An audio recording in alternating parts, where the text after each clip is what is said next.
Boa tarde a todos e todas. Sejam bem-vindas ao terceiro simpósio de Política e Gestão da Educação Especial. Eu sou Michele Anali, integrante do Laboratório de Política e Gestão da Educação Especial, e farei brevemente minha autodescrição. Sou uma mulher branca, olhos azuis, estou de óculos, meus cabelos são encaracolados, mas hoje eles estão amarrados e meu fundo está um pouco desfocado. Eu sou Cláudia Oliveira Santos, integrante do Laboratório de Política e Gestão da Educação Especial, e farei minha autodescrição. Me descrevo com palavras e sensações, para que a minha imagem também exista no paladar da linguagem. Eu sou uma mulher negra, nascida da força de muitas outras. Carrego em mim o eco de vozes antigas. Olhos castanhos, janela quente do mundo. Vem de longe, vem fundo. Carrego óculos, essas pequenas molduras de luz que pousam no rosto, como quem anuncia a beleza no olhar que pensa. Meus cabelos longos descem como rios negros, fio a fio, desenhado pelas minhas histórias. Minha blusa é verde, meu sorriso é aberto e acolhedor, ele ilumina meu rosto com delicadeza e surge com naturalidade, revelando leveza, mesmo nos dias mais exigentes. Meu rosto tem traços suaves e expressão tranquila, firme e gentil ao mesmo tempo, com quem me observa o mundo e cuidado com a esperança. No conjunto da minha presença é marcada por profundidade, força, silenciosa e sorriso que me acompanha. Assim me vejo e assim me descrevo, com palavras que tocam aquilo que a visão nem sempre alcança. Obrigado, Cláudia. Juntamente conosco, estarão contribuindo para a promoção da acessibilidade à comunidade surda as tradutoras e intérpretes de língua brasileira de sinais, Ellen Cristine Silva Araújo e Jéssica Natasha Macedo Pamplona. Poderiam fazer brevemente sua autodescrição? Olá, boa tarde. Eu sou a Ellen Araújo, esse é o meu sinal em Libras.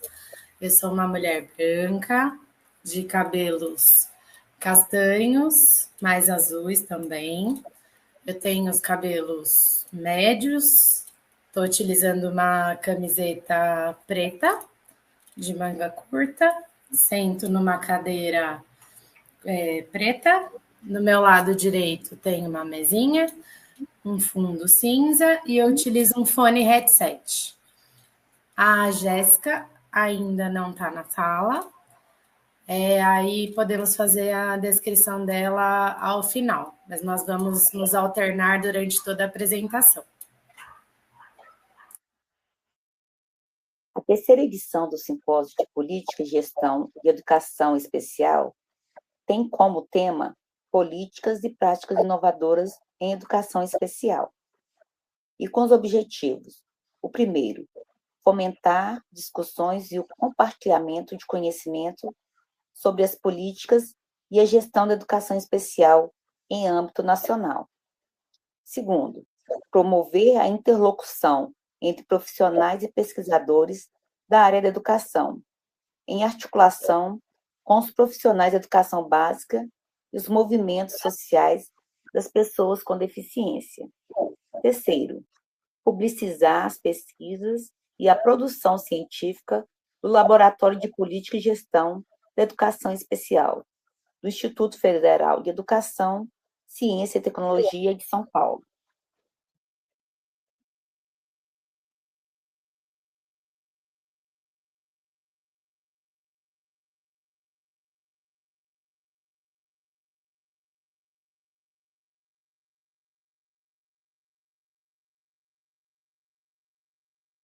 Essa atividade é uma edição das oficinas de produção científica, parte de um projeto de extensão, implementado pelo Laboratório de Política e Gestão da Educação Especial, com apoio da Associação Brasileira de Pesquisadores em Educação Especial, da ETC, Alberto Santos Dumont, Guarujá, da Universidade Federal do Amazonas, da Universidade Estadual de Maringá. A oficina de hoje traz como tema direitos autorais e será transmitida por Saulo Oliveira Campos. Saulo possui graduação em Biblioteconomia e Ciência da Informação e pós-graduação, mestrado em Ciência, Tecnologia e Sociedade pela Universidade Federal de São Carlos, no período de 2006 a 2011. Atualmente é bibliotecário documentalista no Instituto Federal de Educação, Ciência e Tecnologia de São Paulo, no campus Hortolândia. Atuou como bibliotecário da Faculdade de Ciências da Saúde de Barretos, Dr. Paulo Prata, e pesquisa na linha de Gestão Tecnológica e Sociedade Sustentável. Tem experiência na área de Ciência da Informação, com ênfase em métodos quantitativos, gestão eletrônica de documentos, bibliometria e análise de redes sociais. Bem-vindo, Saulo. Você tem 1h30 para proceder com a explanação do tema. Fique à vontade. Olá, pessoal, boa tarde. É um prazer imenso estar aqui com vocês. Eu vou começar fazendo minha audiodescrição, né? Eu sou um homem, né, de 42 anos, tenho 1,72 m e sou moreno, possuo uma barba um pouco rala, né? Cabelos curtos e pretos, olhos pretos. Estou sentado e estou vestindo uma camiseta azul escura.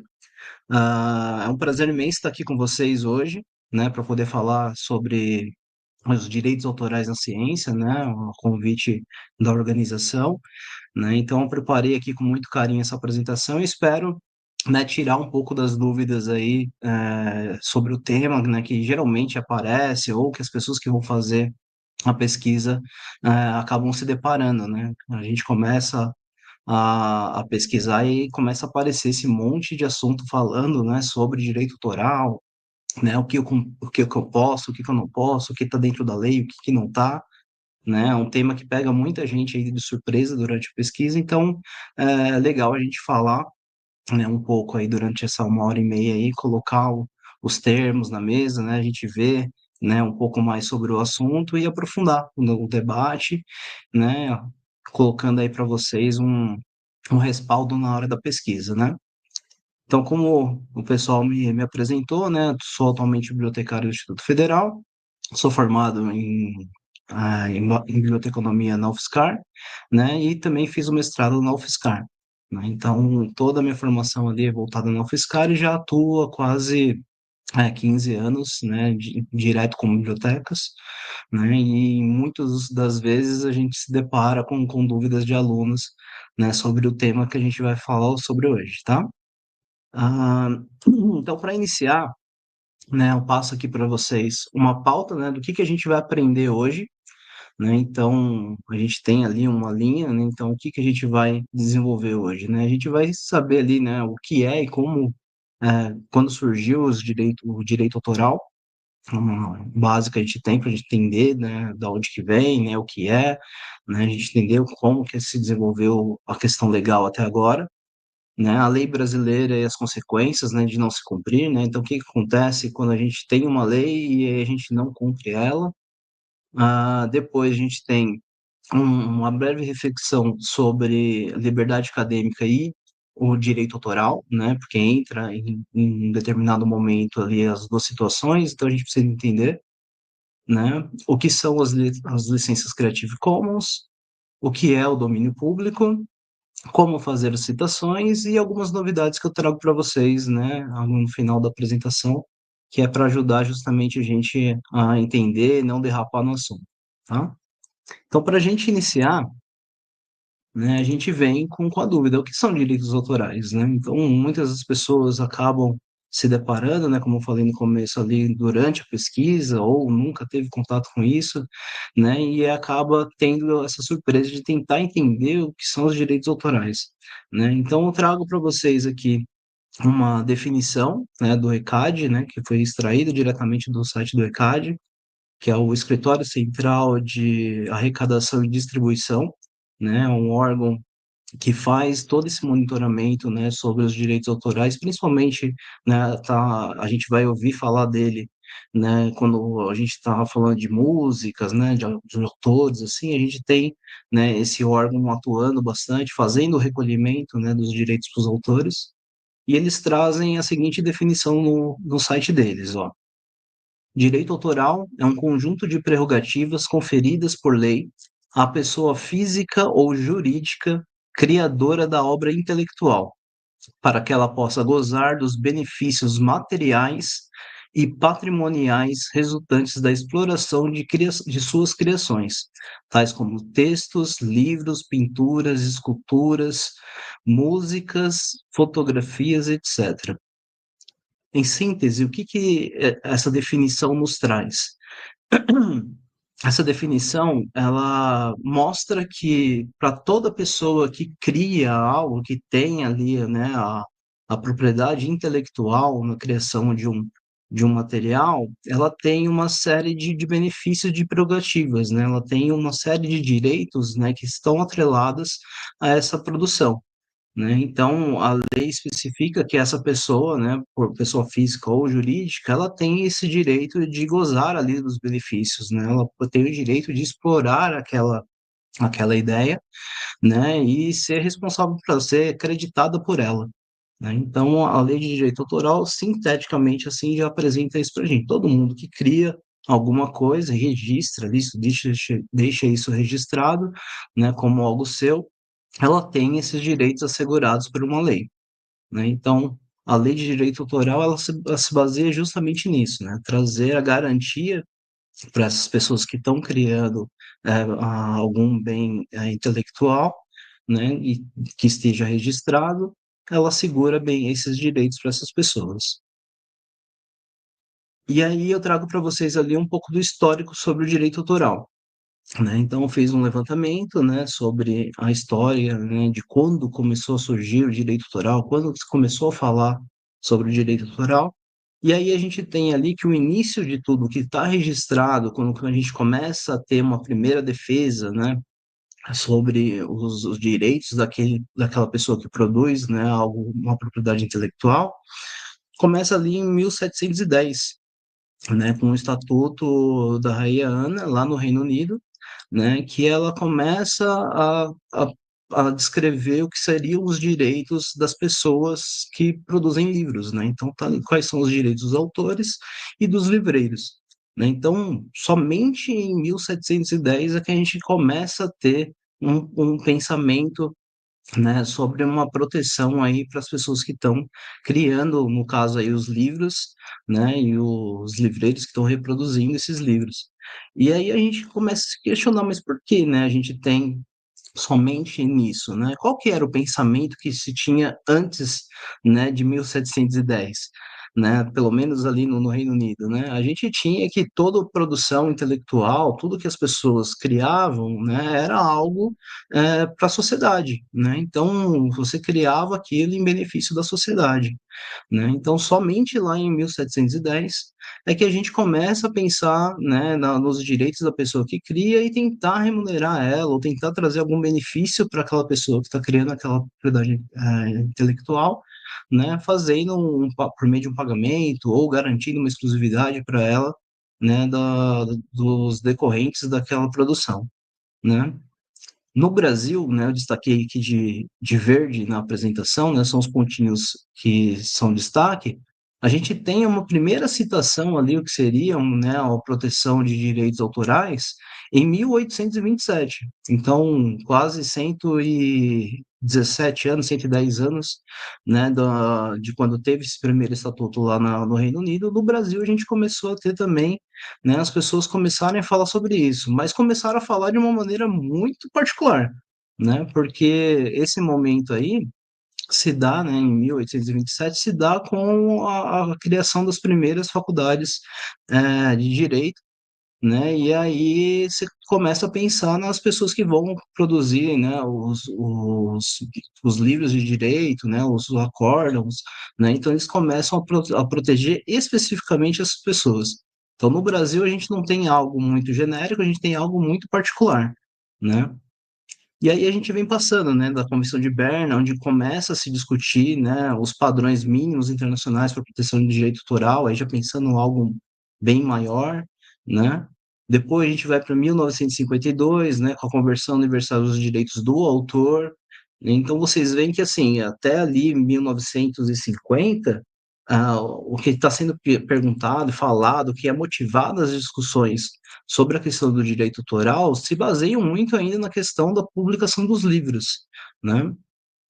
Principalmente porque ali em 1710 a gente começa a ter toda aquela movimentação, né, de Gutenberg, a produção, a invenção da imprenta, né? Então a gente começa a ter, né, toda essa discussão em torno do assunto, né? Então aí tudo isso vai desenrolando até 1952, e no Brasil a gente só vai falar de novo, né, sobre o direito autoral, né, na criação da Lei 5.988 de 73, né, onde a gente vai regular, né, os direitos autorais.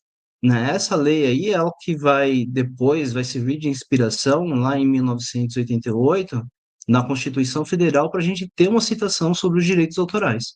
Tá? Então, por isso que eu destaquei ela aqui antes até da Constituição, para a gente entender, né, como que a questão da maturação, né, do desenvolvimento do assunto se deu no Brasil também dessa maneira, né? Então, antes da gente ter ali na Constituição Federal, a gente teve uma lei que falava sobre a proteção ali, né, a regulamentação dos direitos autorais no Brasil. Depois a gente tem um acordo TRIPS, né, que estabelece ali os padrões mínimos globais para a propriedade intelectual, aí sim de uma maneira mais ampla, discutida, né? Em 96, a gente tem um tratado de direito autoral da Organização Mundial do Comércio ali, né, para a proteção do direito autoral na era digital. Então, você já tem uma preocupação com a questão, né, que está envolvendo ali a internet, né, todos os meios digitais. E em 1998, a gente tem a promulgação da Lei 9.610, que é a lei hoje assim que mais abrange, que discute a questão do direito autoral, né, que protege os brasileiros. Hoje é baseada nessa lei, né, ali de 98, né, que traz a legislação dos direitos autorais propriamente ditos. Né? Então, é uma lei ali do governo FHC, né, que foi promulgada e é onde a gente se baseia para poder ter toda a discussão sobre direito autoral no Brasil. Dos marcos para frente de 98, a gente tem uma ampliação nas discussões, principalmente na questão do direito, né, e garantia de acesso à comunidade que é mais excluída, né? Então, a gente tem ali, de 2012, o Tratado de Beijing, que fala da proteção dos artistas, intérpretes e executantes, e do Tratado de Marrakech, em 2013, que vai falar sobre o acesso às obras por pessoas com deficiência visual, né? Então, a partir dessa data, a gente começa a ter uma preocupação também a garantir os direitos das pessoas que não conseguem ter o acesso direto à obra, né? E garantir, através desses tratados, através de modificações da lei, para que a gente tenha esse direito garantido, né? Inclusive, em 2020, a gente começou a ter muito disso por conta da pandemia, né? Então, como que a gente garante que as pessoas tenham acesso aos materiais, né? Ainda tendo a lei do direito autoral, então teve uma discussão bem forte, né, sobre essa questão, e foi garantido, né, o acesso para essas pessoas que têm deficiência visual, né? Então, foi feito dessa maneira, né? Foi discutido dessa maneira essa questão de direito autoral, tá? Então, isso aqui é um breve histórico, né, uma linha do tempo rápida para a gente poder entender da onde que surge a discussão, o que que tinha antes, né, da gente começar a escrever e legislar sobre o direito autoral, né, para a gente poder ter um entendimento de como as coisas estão hoje, tá?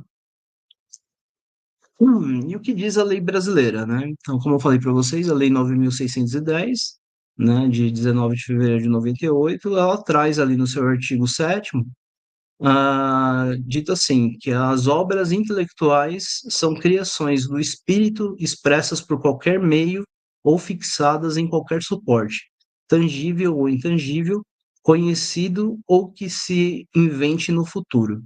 Então, assim, a lei está trazendo ali para a gente, né, que as obras intelectuais, né, elas são, né, essas manifestações que o espírito, né, do humano acaba registrando, né, e isso é válido por qualquer meio, né, então tudo aquilo que você tirar da mente, daquilo que você tirar da ideia, você registrar isso, né, ela está protegida, né? Então a lei brasileira ela traz essa abrangência, né, traz esse entendimento, né, e é o que faz a gente ter muitas vezes algumas discussões, por exemplo, quando a gente tem uma suposta um suposto plágio de uma música, por exemplo, alguém que escreveu a letra, né, e alguém apresenta uma música com aquela letra, né, se você tem um registro disso, você consegue garantir ali, amparado na lei brasileira, você consegue pedir, né, a autoria daquela arte, né.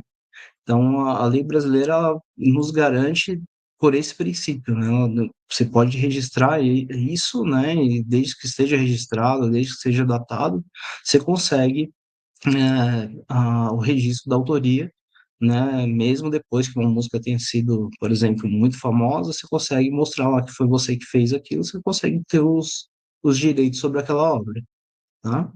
E a gente tem ali embaixo um trechinho que eu destaquei, né? Que são obras protegidas pelo direito autoral, cujo tempo de proteção não expirou, né? Então, as obras que estão ali, a gente tem um tempo, a gente tem um prazo, né? Então, esse prazo que é concedido para o autor, ele dura durante a sua vida inteira e 70 anos após a sua morte, né? Então, o direito sobre essa propriedade, né, ela vai durar durante a pessoa morreu a partir do ano seguinte à sua morte, começa a contar 70 anos, né, para que ela venha cair em domínio público depois, né? Então, a pessoa em vida consegue gozar, né, dos benefícios dessa proteção da lei, né? E 70 anos depois da sua morte, né? Então a gente tem ali todos os seus herdeiros, né? Daquela pessoa que criou, né? A propriedade intelectual, a família ainda vai se beneficiar por 70 anos, né? Dos direitos daquela obra. Essa obra não está em domínio público, né, como eu falei, e se o uso for feito da obra, não é legalmente aceito, né? Então, se uma pessoa, mesmo depois da morte do autor, tentar utilizar, né, de uma maneira comercial, né, ou tentar adquirir os direitos daquela obra, né, ela não é aceita legalmente, justamente por conta dessa proteção que a lei brasileira traz, né? E é curioso falar disso, porque assim, a maioria dos países trabalham com a mesma noção ali de tempo, né? Então a gente vai trabalhar por 70 anos, né, após a morte, garantindo o direito daquela pessoa que criou aquela obra. Em alguns países esse tempo pode variar um pouquinho a mais ou um pouquinho a menos, mas geralmente é nesse período que a gente tem, tá?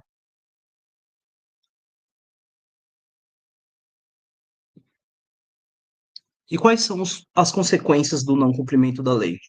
Né? Quando a gente fala de lei, a gente subentende que é o limite que a gente tem ali de atuação. A gente sabe aonde que as pessoas conseguem atuar ou não. E tem aquelas pessoas que agem por fora da lei. Então, quem não cumpre a lei, né, ela está sujeita às condenações ali que estão previstas no Código Penal, né? Então, o artigo 184 do Código Penal, ele vai estabelecer ali que é um crime de violação de direito autoral ou crime de plágio, né? Que é o que a gente acaba escutando mais quando a gente está falando no contexto científico, né? Ali, a palavra plágio aparece, parece que tem mais sentido até, né? Quando a gente fala dessa questão de copiar do outro, né? Na música a gente escuta também, mas na parte da ciência que a gente acaba escutando mais falar sobre o plágio, né? Então a gente tem esse crime previsto ali no Código Penal, né? E aí a pena base dele, né? A pena mínima que está atribuída está ali dizendo que são detenção de 3 meses a um ano ou multa, né, que geralmente acontece, né, quando a pessoa é pega ali cometendo, né, um crime de plágio ou um crime de violação de direito autoral, ela vem a pagar uma multa geralmente, né? Então, dependendo do caso, a pessoa pode ficar retida ali, né? Ficar em detenção, ou ela pode ter uma multa, e geralmente essa multa é um pouquinho alta, pesada, e esse crime, essa daí, né, esses valores são baseados ali na pena base, né? Se a pessoa utiliza aquela, aquela obra de uma maneira a ganhar dinheiro, se ela tenta distribuir aquilo, se ela, né, tem várias outras ações que, como fala, vão qualificando essa pena, esse valor da detenção, né, o tempo muda, aí vai de 1 ano a 4 meses, né, o valor da multa vai se intensificando também, então a gente tem toda essa consequência aí associada, né, do que está previsto no Código Penal. Só que no Código Penal também traz ali descrito para a gente que existem algumas exceções, né? E é exatamente em cima dessas exceções que a gente vai se pautar a partir de agora, né? Então a gente entendeu o que é o direito autoral, a gente entendeu ali como ele começa a se desenvolver, entendeu que existe uma lei brasileira e entendeu que também tem as suas consequências ali para o não cumprimento dela, né? As consequências legais. Só que tem as exceções dessa lei, né? E a exceção está dizendo assim, ó, a lei não se aplica em casos de exceção ou limitação ao direito do autor, conforme a Lei de Direitos Autorais, aquela de 98, ou a cópia de uma única unidade para uso privado sem intenção de lucro, né? Então a gente tem essas exceções que a gente vai ver agora, né, que tange ali também essa questão do para onde a ciência desenvolve, onde a ciência começa a caminhar, e onde tem alguns entraves que a gente bate ali com a lei de direito autoral. Que é justamente com a questão da liberdade acadêmica, né? Então, quando a gente fala de liberdade acadêmica, a gente está falando que, assim, as pessoas que desenvolvem ciência, elas têm que utilizar a obra de uma outra pessoa para se basear e criar uma outra nova, né? Então, eu posso me basear em trabalhos anteriores para poder desenvolver uma tese minha, né? Então, na hora que eu for desenvolver a minha tese, eu tenho que fazer menção a esses trabalhos, eu tenho que utilizar eles, né? Então, eu tenho que é, é, expor, né, essas ideias, ou mesmo confrontar essas ideias, né, que a ciência se dá também dessa maneira, né, de você tendo uma tese, uma antítese, né, para você criar uma síntese depois disso, né. Então a gente tem esse embate e isso entra quase que em choque com a lei de direito autoral, justamente por causa disso, né, você tem que ter acesso àquela obra, você tem que entender ela, tem que trabalhar com ela, e você muitas vezes não consegue ter acesso a esses materiais justamente por conta de uma lei que vai te restringir, né? Então, a liberdade acadêmica ela entra em choque com a lei de direito autoral, porém, é justamente nessas exceções da lei que a gente vai poder trabalhar. E aí, dentro dessas exceções que estão ali, tem a respaldo na liberdade acadêmica e tem o amparo no direito autoral, que entram esses pontos que eu vou citar para vocês aqui sobre a liberdade acadêmica, que é o uso das citações, né? Então, a gente tem ali as citações, né, um apanhado de lições, nesse primeiro momento, esse primeiro slide, né? E aí as citações são definidas como, que são, né, são colocadas como, que são permitidas citações em trabalhos acadêmicos ou jornalísticos para fins de estudo, crítica ou debate, desde que a extensão da citação não prejudique a exploração normal da obra e que a origem e a autoria sejam devidamente indicadas. Então, isso é a exceção que está prevista na lei para citações, né? Então, está dizendo ali que a gente pode fazer, né, a citação do trabalho, um trecho do trabalho, né, desde que não prejudique, né? Então, não dá para eu citar um capítulo inteiro de um trabalho ou fazer uma extensão muito grande de citações, né? Mas você fazendo com parcimônia ali, fazendo com inteligência, você consegue fazer o uso para o seu trabalho, né? E que você faça a indicação do autor, né? Então, ó, dentro da exceção cai nisso. Se eu não fizer a indicação do autor, eu tô fora da exceção e aí me aplicam a lei, né? A sanção penal ali, o artigo 184, ele vai agir justamente por conta de você estar fugindo a essa exceção. Um outro ponto que está ali é o apanhado de lições, né? Então, os alunos, né, eles vão ter ali o direito de reter, anotar ou copiar as lições, as aulas ministradas em sala de aula, para uso privado, mas a publicação integral ou parcial dessas anotações, sem autorização do professor, é vedada. O conteúdo da aula pertence ao professor. Então, assim, o aluno ele pode copiar a matéria do professor para um benefício dele, o uso privado dele. Eu vou estudar em casa. Agora, o aluno pegar tirar foto da lousa do professor, né, fazer toda a anotação dele ali do que foi dito, e depois chegar, compilar esse conteúdo e querer vender ele para os colegas, por exemplo, isso aí já foge da exceção da liberdade acadêmica que o direito autoral pede. Então, eu acabo sendo incluído ali também na questão penal, né? Então, esses são os dois pontos. Eu destaquei de vermelho aqui citações porque é o que a gente vai aprofundar mais para frente, tá?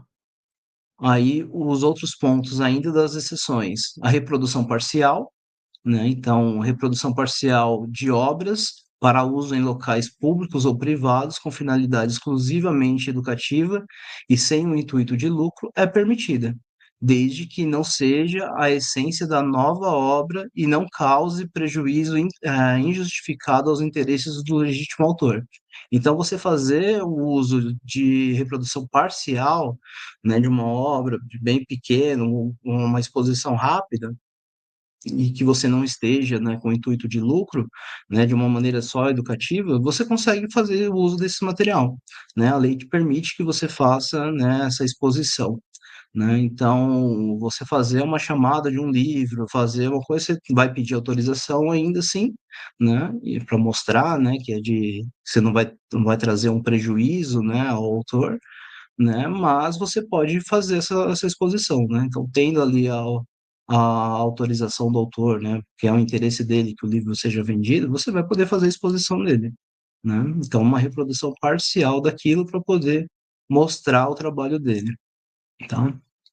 Eu, no SESI, eu tive uma situação desse tipo, né? Em que a gente trabalhou com os alunos um livro da editora SESI, e esse livro rendeu, né, um trabalho junto com os alunos, que seria a criação de um audiobook, né? Então, sabendo, né, que a gente teria ali as limitações na lei de direito autoral, a gente solicitou autorização para a autora, né, uma autora portuguesa, né, para a gente poder fazer esse trabalho com os alunos, né, criar esse audiobook, e já informando, né, que não seria a obra inteira, né, que não traria a reprodução das imagens, porque aí entra o direito de um outro autor, que seria o ilustrador, que não seria a reprodução das imagens do livro, né, e aí a gente conseguiu amarrar esse trabalho, finalizar ele, criar esse audiobook, né, inclusive apresentar ele no Congresso Internacional, né, tendo também a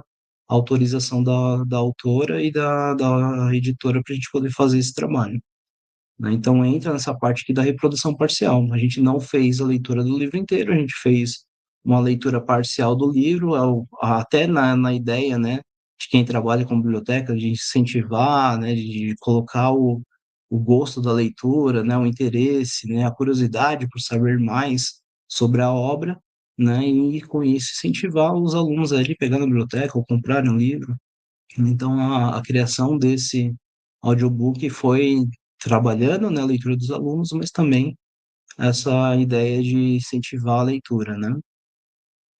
Aí a gente tem ainda, falando das exceções, o domínio público, né? Então, são as obras que estão em domínio público, geralmente após 70 anos do falecimento do autor, que podem ser utilizadas livremente, né? Então, como eu falei lá naquela parte da obra, né, da lei brasileira, passados 70 anos, né, da morte do autor, né, que a família já gozou desse privilégio de ter todas as menções à obra ali, todos os créditos, os royalties, né, tudo que foi lucrado com a venda daquela obra no nome daquela pessoa falecida, passados 70 anos ele cai em domínio público.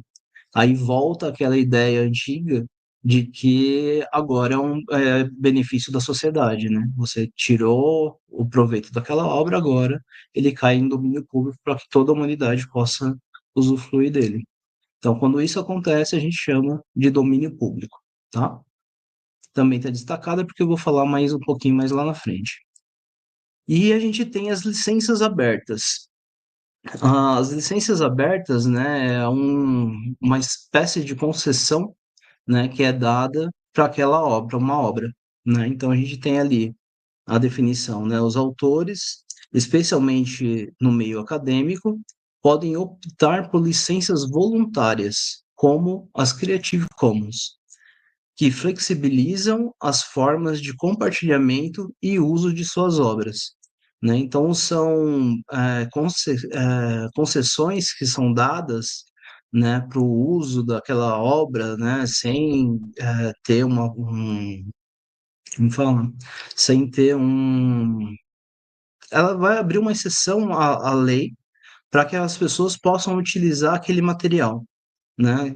No começo da minha apresentação, se vocês olharem, eu deixei especificado no cantinho, bem no cantinho, no canto esquerdo, né, a qual licença essa minha apresentação ela está vinculada, né? Justamente para que, quando eu compartilhar essa apresentação, né, com outras pessoas, qualquer pessoa que queira utilizar, né, essa minha apresentação, ela entenda quais são os limites do uso desse material, né? Então, como foi uma criação minha para poder fazer uma apresentação para vocês, eu especifiquei ali, né, qual é a licença que está atrelada. A essas licenças, eu vou fazer uma apresentação para vocês, né, desses limites, né, das especificações de cada uma delas, agora mais para frente, tá?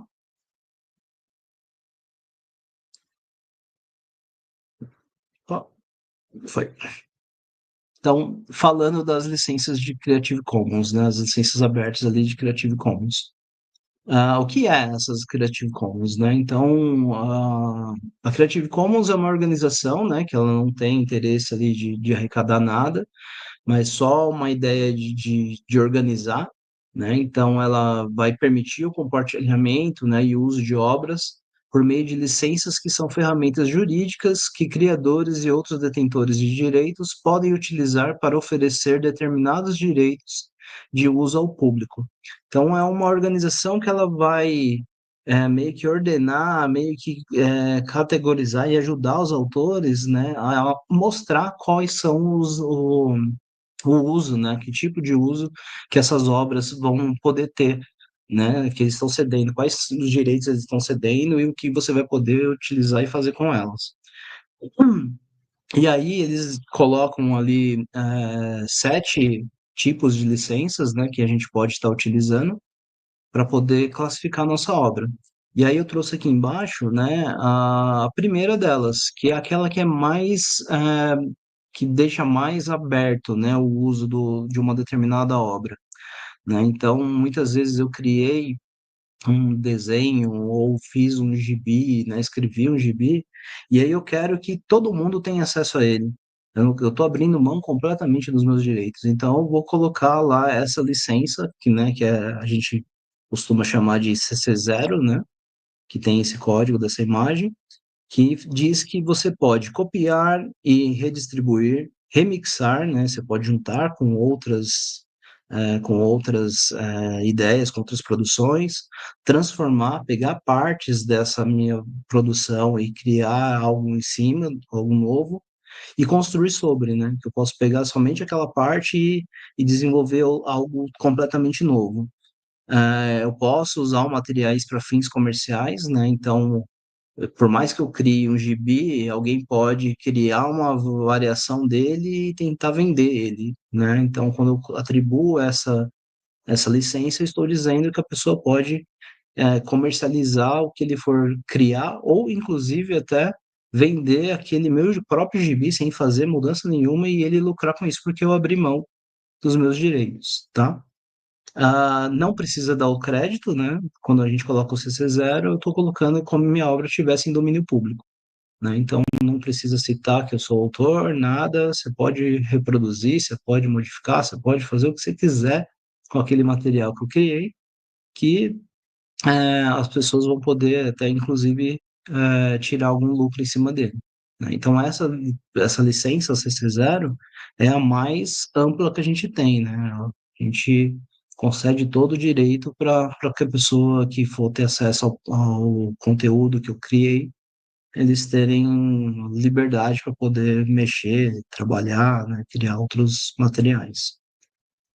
Aí a gente tem a CC by NC, né, que está aqui, que ela vai falar que você pode copiar, você pode redistribuir, você pode remixar, transformar e construir sobre igual aquela outra, só que você não pode fazer o uso comercial, né? Então o NC aqui, né, a gente costuma dizer que é o não pode comercializar. Tem um cifrãozinho com a barra ali dizendo que é proibido. Então, nesse tipo de licença, eu posso fazer qualquer coisa com aquele material, porém, eu não posso comercializar, né? E também não posso colocar outros termos, né, naquilo que eu remixar ou naquilo que eu transformar, eu não posso colocar uma outra restrição, eu não posso atribuir uma outra licença que restrinja mais, né? Então eu tenho que trabalhar com aquele material, remixar, transformar ele e não mexer nessa questão de colocar outros termos legais e nem,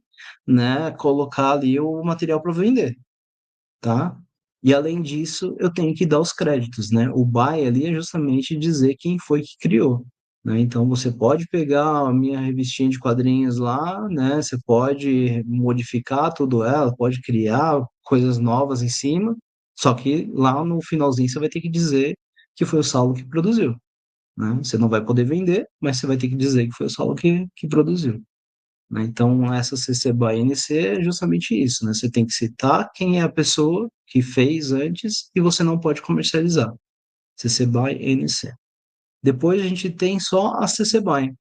E aí, por lógica, a gente começa a ver e fala assim, bom, CC BY eu tenho que dar o devido crédito, eu posso copiar, eu posso redistribuir, transformar tudo, eu posso comercializar, porque é o que não estava na outra, nessa eu posso, né? Então eu posso mudar, recolocar tudo, só que a única questão que vai estar ali, né, é essa questão de você restringir. Eu posso até comercializar, mas não posso restringir que outras pessoas modifiquem, né? Então a gente acaba mantendo essa outra parte ali de não restringir. Dali para frente você pode até ampliar, mas restringir não, tá? Aí a quarta licença que a gente tem é a CC BY ND, né, em que eu falo que você pode copiar e você pode reproduzir. Então, eu produzi meu quadrinho ali, você pode copiar ele, você pode reproduzir, você pode até comercializar, mas você não pode modificar nada nele, né? Então, por isso que tem o igualzinho ali. Então, você tem que dar o crédito e tem que manter igual, né? Então, essa licença vai colocar lá, ó, você não pode remixar, transformar, construir sobre a obra, né? Também não pode colocar novos termos legais, restringir, né, as licenças que ele já tem atualmente e tem que me dar o crédito, tá? Então, essa daqui é a quarta, e aí a gente tem mais três. A gente tem a CC BY NC-SA, né? E aí o que vai diferenciar daquela outra que a gente viu? Esse SA que está aqui, ó. Esse SA que tá nessa licença, ele vai falar que você pode fazer igual ao outro, copiar, redistribuir, remixar, transformar, construir sobre. Você não pode usar para fins comerciais, não pode fazer a restrição ali, né, de licença, tem que dar os devidos créditos, que é o buy aqui, e manter o mesmo tipo de licença. Então, se eu estou colocando esse tipo de licença para o meu trabalho, a pessoa vai poder fazer tudo isso que tem ali no coisa, que está descrito, né, que está previsto, né, de poder remixar, transformar e tal, só que ela não vai poder modificar a licença, ela tem que manter essa licença que eu defini na minha, tá? Dar o devido crédito e manter a licença igual, né? Ela não vai poder comercializar e tem que manter a licença. Aí, na sequência, a gente tem sem o NC, então ele vai poder fazer tudo aquilo e comercializar, só que mantendo a licença, né?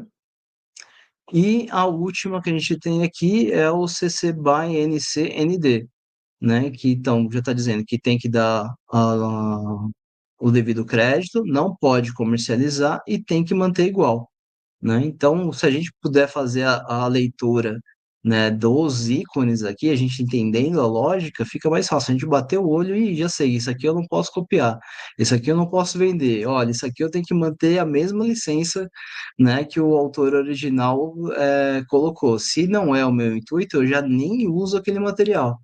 Né? Então, com a ideia das licenças é justamente essa, né? No começo a gente tem que ler, você fala, nossa, Saulo, mas é repetitivo, né? Eu tenho que ficar vendo, né? O que eu posso copiar, o que eu não posso, o que eu devo, né? Mas depois que você começa a entender, né, essas Creative Commons, só de você bater o olho na imagem, você já sabe o que pode e o que não pode, né?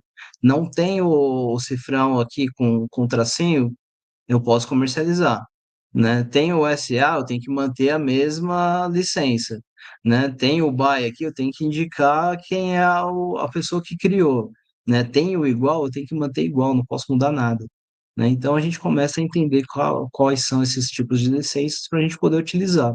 E isso é muito útil quando a gente está falando de licença, de pesquisa, né, científica, porque a gente está na caça, né? Todo mundo que está fazendo ciência, está na caça de material para poder utilizar na sua pesquisa, né? Então, o que que eu posso utilizar, o que que eu não posso, o que que eu tenho que manter, o que que eu posso comercializar, às vezes, né, numa pesquisa que envolva é, uma patente, por exemplo, né? Se eu pego uma licença desse tipo, isso pode prejudicar a minha patente, né? Será que eu vou utilizar esse material ali ou não? Será que tem um outro que não está com uma licença?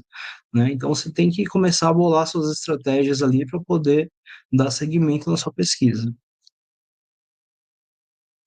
Bom, na sequência, eu tinha destacado lá o domínio público para a gente tentar entender um pouquinho mais sobre o que é domínio público, porque de certa forma é fácil, né? Só, pô, passou 70 anos, todo mundo pode utilizar, todo mundo pode fazer qualquer coisa, né, com aquela obra, né? Mas e a definição? Vamos ver a definição. Então, domínio público é a categoria de obras criativas que não são protegidas pelas leis de propriedade intelectual ou as leis de direito autoral.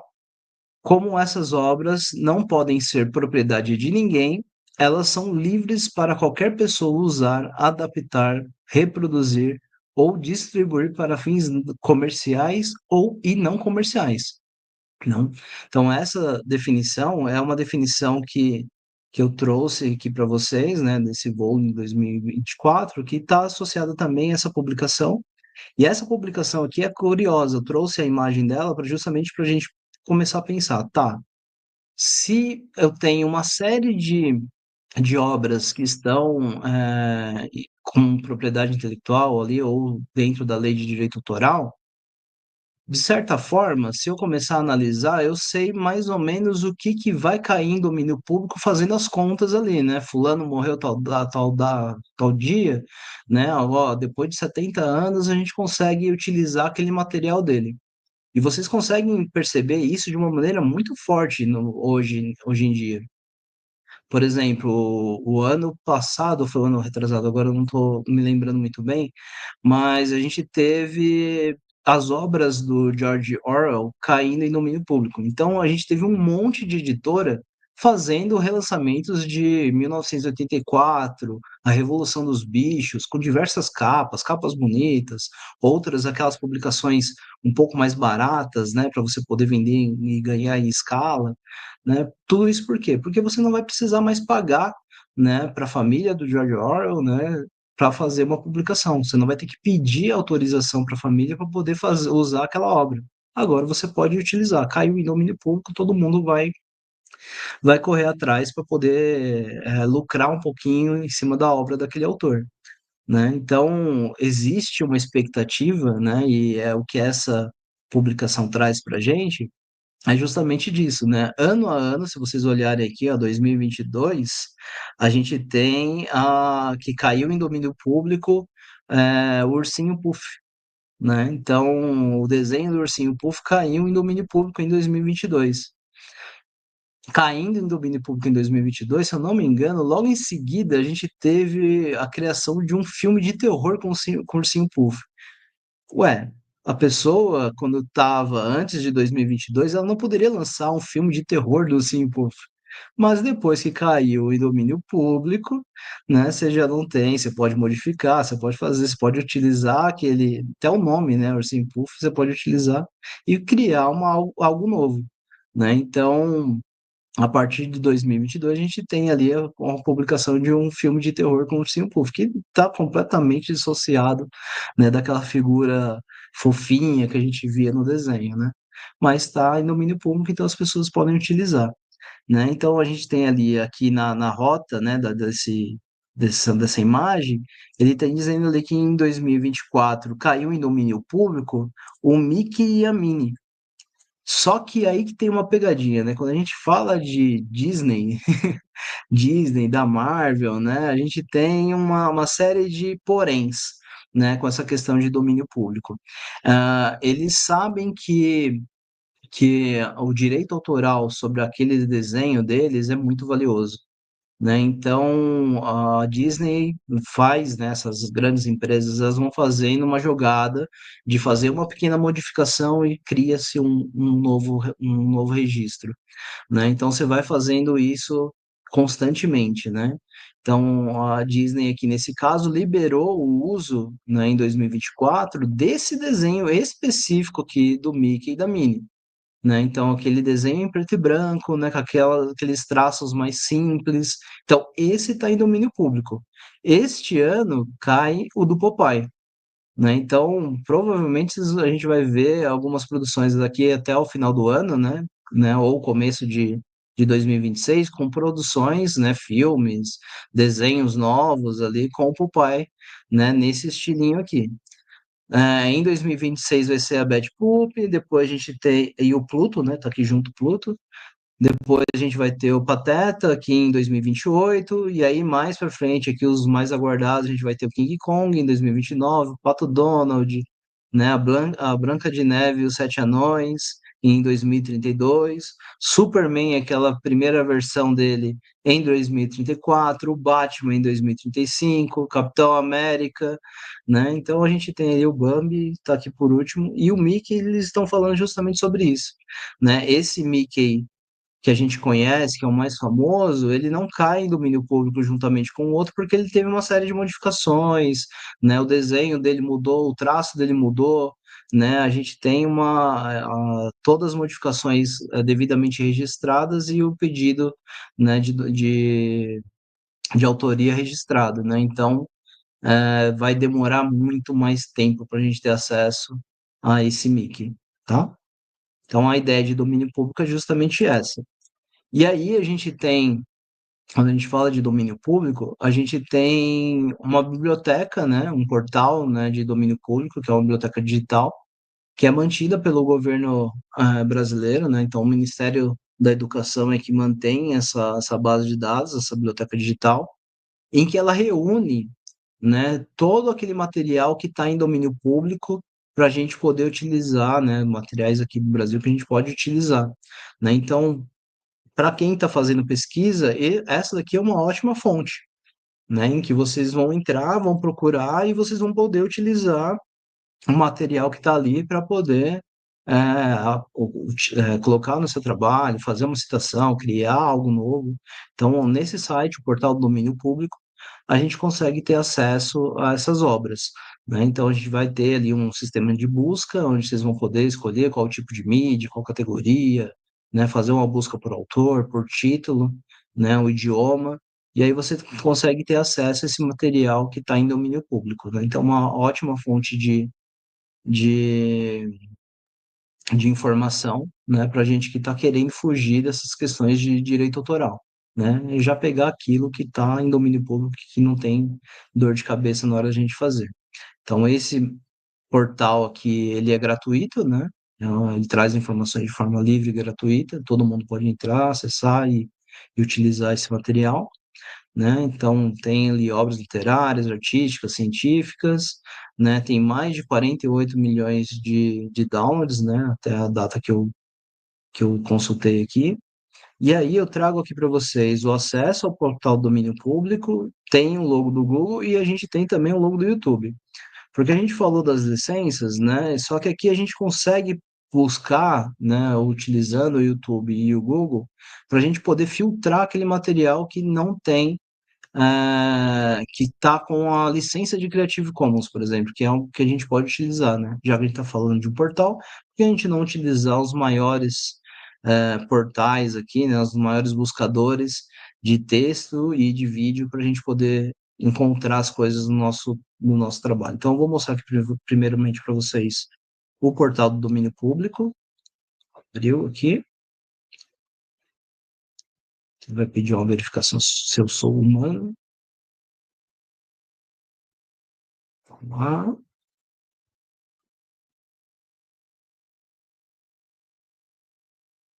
Ixi, tá demorando. Foi.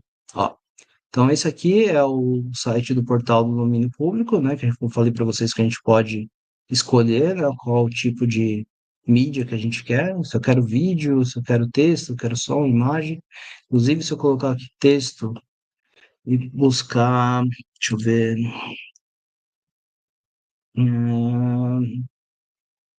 Dom Casmurro, será que eu vou conseguir? Casmurro, vamos ver se ele vai trazer. É bem capaz que ele me traga o texto, se tiver em domínio público, Dom Casmurro. Ó, então, a obra de Machado de Assis, Dom Casmurro, está em domínio público. E aqui eu tenho vários, porque ele está trazendo de várias fontes, né? Então, eu tenho programa de pós-graduação da CAPES, né? Universidade da Amazônia, né? Então, eu tenho várias variações aqui dessa obra que está para eu poder colocar, para poder utilizar. Inclusive, até alguns outros estudos que também estão em domínio público que utilizam a obra ou citam a obra do Dom Casmurro, tá? Então, aqui é uma fonte que a gente pode estar utilizando para poder incluir na nossa pesquisa, tá?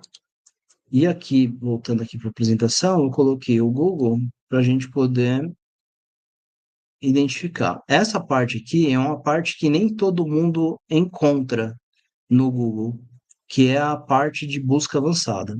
Eu vou só voltar aqui para vocês verem onde que a gente encontra, tá? Então, dentro da página inicial do Google, a gente tem aqui configurações, bem no cantinho ali direito, lá embaixo, configurações, aí a gente coloca a pesquisa avançada. Aí na pesquisa avançada aqui, a gente consegue fazer uma escolha, né, de quais tipos de material eu quero, né, inclusive até para em título de pesquisa mesmo, é legal a gente ver, né, quais palavras a gente não quer que tenha no resultado da busca do Google, né, se a gente quer colocar uma ou outra palavra, ele acaba ajudando a gente a montar uma expressão de busca aqui, né, mais interessante, que vai trazer uns resultados que são mais interessantes para a minha pesquisa. E aqui a gente vai ter também a possibilidade de olhar os resultados por direito de uso, né? Então aqui eu posso escolher qual é o tipo de licença que eu quero que ele me traga, né? Então eu vou querer documentos sem restrições de uso e compartilhamento, que é aquele que é o mais amplo que eu falei para vocês, né? Eu quero resultados que me tragam sem restrições de uso, compartilhamento e incluindo comercial. Lembra que eu falei do NC lá?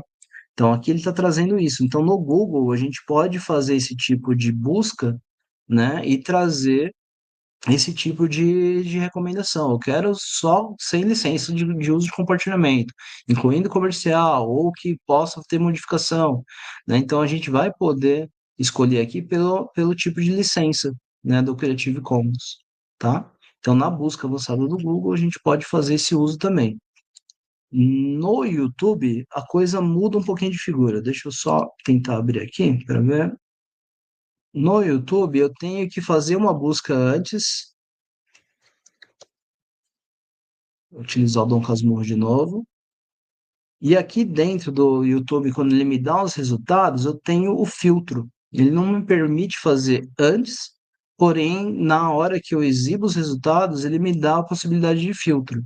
E aqui nos filtros, a gente pode escolher o Creative Commons como característica. Então, todos os vídeos que estão com a licença de Creative Commons, eu consigo ter acesso, tá? Então, esses daqui são os vídeos que estão com licença de Creative Commons que eu poderia estar utilizando, certo? Então, essa é uma possibilidade também da gente ali encontrar os caminhos mais fáceis para a gente utilizar, citar, né, ou modificar, como eu falei para vocês, aqui utilizando esse tipo de licença. Então, o do Google, com a pesquisa avançada, o do YouTube e o do portal do domínio público, certo?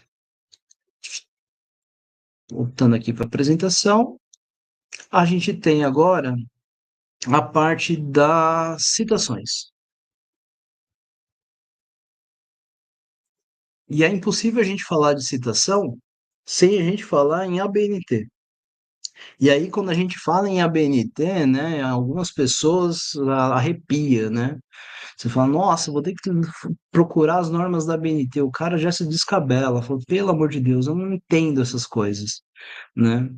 Então, primeiramente, para a gente começar a entender, né, o que são as citações, como utilizar as citações ali para evitar que o meu trabalho caia, né, fora das exceções da lei de direito autoral, eu tenho que entender, né? Então, começando pela sigla, ABNT. Então, o que quer dizer ABNT? É a Associação Brasileira de Normas Técnicas. E o que é a ABNT? A ABNT é esse órgão, né, que vai estabelecer os padrões, né, de vários tipos de trabalho técnicos no Brasil, com o objetivo de assegurar a produção com segurança e qualidade. E ele foi criado lá em 1940, né? Então a gente tem esse órgão sendo criado principalmente para a gente poder, se a gente parar e pensar que antes de 1940 não tinha, né, o órgão da BNT, a gente não tinha uma regulação da produção técnica no Brasil, né? Então, eu sempre uso esse exemplo quando eu vou falar, né, sobre normas com os meus alunos, que a gente hoje a gente tem uma norma que especifica, por exemplo, a produção de parafuso. Antigamente não tinha. Então, o tamanho do parafuso, né, a quantidade de voltas que ele vai ter ali, tudo isso não era padronizado. Então, eu tinha fábricas que produziam, né, de tamanhos diferentes, de dimensões completamente diferentes e não tinha um padrão, né? Então, para poder facilitar, né, essa produção e atender principalmente os interesses externos que eu estava querendo exportar, né? Eu precisava entender qual é o padrão que é mais aceito no mundo inteiro. Então, opa, vamos lá, vamos entender, vamos padronizar e tentar fazer a produção de parafusos ali, atender os interesses dos mercados que a gente está querendo vender, né? Então, a ABNT, ela reúne, né, todos esses padrões, ela especifica ali qual é o padrão de produção, né, de trabalho em nível técnico, e falando de citações, ela vai trazer também, né, as especificações para citação, né? A gente tem um grupo de trabalho de informação e documentação dentro da ABNT, que vai se preocupar somente com as produções acadêmicas. E aí entra essa questão das citações, né, junto com outras normas, né, as normas de apresentação de trabalho, né, são outras que a gente vai utilizar de referência, né, são outras que vão aparecer e que a BNT vai atuar em cima, né? Então, tudo isso só começa a acontecer depois de 1940, que a BNT entra na jogada, cria, não é um órgão do governo, é um órgão que foi criado justamente por conta das pessoas que trabalham produzindo, né? Então, foi estabelecido.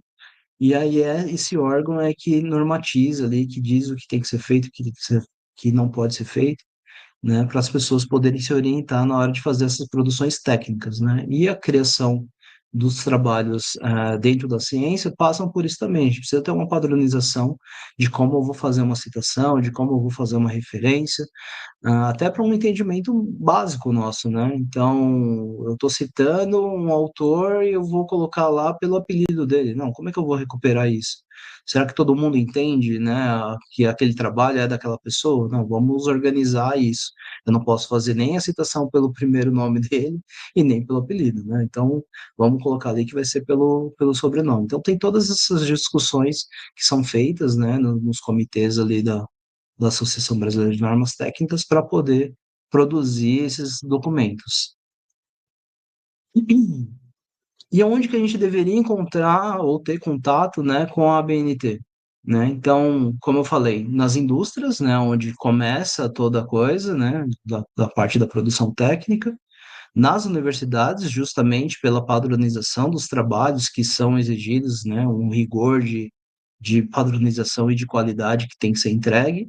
Nas escolas técnicas, né, onde a gente começa a ter contato com essas normas técnicas aí, não somente para a produção, porque os alunos também fazem os relatórios, né, mas tem a padronização ali do que deve ser seguido durante as aulas para eles entenderem, né, que existe um padrão de qualidade. E esse ponto aqui é o que é o mais crucial hoje, que é a minha crítica, né, quando a gente fala de ABNT.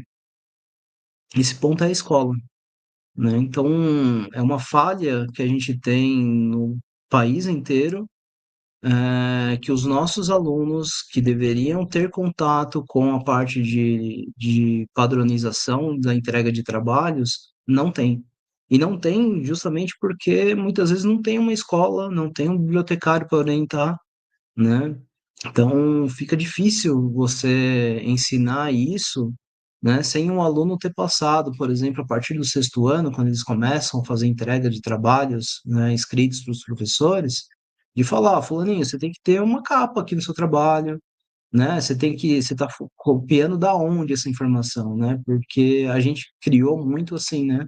Eu tive uma formação desse tipo também. Eu ia na enciclopédia, copiava da enciclopédia e entregava, né? Poucas foram as pessoas que falaram para mim, ó, você tem que colocar ali de qual enciclopédia você pegou essa informação, né? Então, a gente tem essa falha justamente de não ter uma orientação a partir dali do sexto ano em diante, de ensinar como que a criança tem que organizar, colocar uma capa, que informação que tem que ter na capa, por que que tem que ter essa informação, né? De, ó, tô usando essa fonte aqui, mas da onde que você está pegando? Quando que você está pegando essa informação? Essa informação existe ou não, né? Então tem que ter uma checagem, tem que ter uma orientação, e tudo isso começa na escola, né? Então, se você tem ali, a partir do sexto ano até o terceiro ano do ensino médio, trabalho sendo apresentado com norma técnica, você tendo uma orientação, você tendo, eu não vou dizer nem uma validação com nota, né? De colocar um diferencial para quem faz errado ou não, porque o importante é a orientação, né? Se você tem esse trabalho desde pequeno com as normas, certamente a gente vai ter um aluno que, quando chegar no ensino técnico, ele não vai ter dificuldade com isso, vai entender muito mais as razões de ser de eu seguir, né, as padronizações. Na universidade, ele vai ser um cara muito mais organizado e muito mais centrado na busca da qualidade, justamente por conta de já ter esse conhecimento. E se for para as indústrias, o nível de qualidade e de compromisso, né, até de segurança com o trabalho, vai ser apresentado ali, a gente vai conseguir ter uma visualização melhor disso. A gente pode ter um bom rendimento se a gente começar a fazer o trabalhinho de casa aqui, que é desde do sexto ano ali no ensino básico, a gente começar a ensinar como utilizar as normas da BNT. E não é nada assim de pegar, vou pegar no rigor do que está na norma. Não, começa com o básico, né? Vamos fazer o cara dizer da onde que ele está pegando primeiro, trazer essa noção mais ética, né? De que ele não criou aquilo da cabeça, que ele copiou de um lugar, né? E não, desde pequeno, não trazer essa noção de que, olha, né? Você não pode entregar as coisas e achar que você vai levar vantagem, né? Acho que o grande erro que a gente tem, né, como cultura hoje é justamente isso, né? Achar que a gente pode levar vantagem em tudo, né? Então, é ensinar o caminho, ensinar que o caminho muitas vezes é doloroso, mas tem aprendizado nele, tá? Então, a gente tem aqui essa questão das normas da BNT, onde a gente deveria ter contato com elas, e aí cai no ponto exato que a exceção ali da lei fala, que é justamente a citação. E aí a gente tem uma norma, né? A gente tem uma norma que a BNT cria, né, ali desenvolve, que é justo dentro daquele grupo que eu falei para vocês de informação e documentação, tem o subgrupo aqui de citações e documentos, e a forma como ele vai ser apresentado, né? Então tem aqui, né, esse documento que é a ABNT 10.520, que tem a última atualização ali de 2023, né? Então, esse documento é o que vai orientar a gente a como apresentar as citações nos nossos trabalhos, tá? Então, a gente tem lá, citação. Aqui não vai ter uma referência, porque essa forma de colocar aqui fui eu mesmo que trabalhei para poder trazer para vocês. Então, a citação é uma menção no texto de uma informação extraída de outra fonte, de um documento, é dar o devido crédito ao autor da ideia. Então, a definição de citação é essa daqui. Aí eu trago para vocês. Por que a gente deve utilizar a citação? Né? A gente vê que tem muitos trabalhos desde a escola que as pessoas não se preocupam em entregar ou colocar ou fazer referência, né? E por que eu deveria colocar a citação? Tá lá. Primeiro item ali, ó, é dar credibilidade, né? Eu vou estar trazendo uma fundamentação, né, para o meu trabalho. É uma questão mais ética mesmo, né? De dizer que eu pesquisei, né? Eu fui atrás daquela informação, trazer lá e colocar no meu trabalho, né? É dar o crédito, né? A pessoa que teve aquele pensamento antes, a pessoa que teve aquele esforço de escrever, de registrar aquela informação antes. Depois, eu tenho que fornecer informações a respeito dos trabalhos desenvolvidos no assunto da minha pesquisa. É onde eu vou mostrar para toda a comunidade que está pesquisando aquele mesmo assunto que existem outros autores que falam sobre aqueles temas, né? Então, eu vou trazer as informações de uma maneira que a pessoa consiga buscar, né? Ou entender que existe, né? Outras pessoas pesquisando aquilo. E por último ali, né? Fornecer exemplos de pontos de vista semelhantes ou não sobre o assunto da sua pesquisa.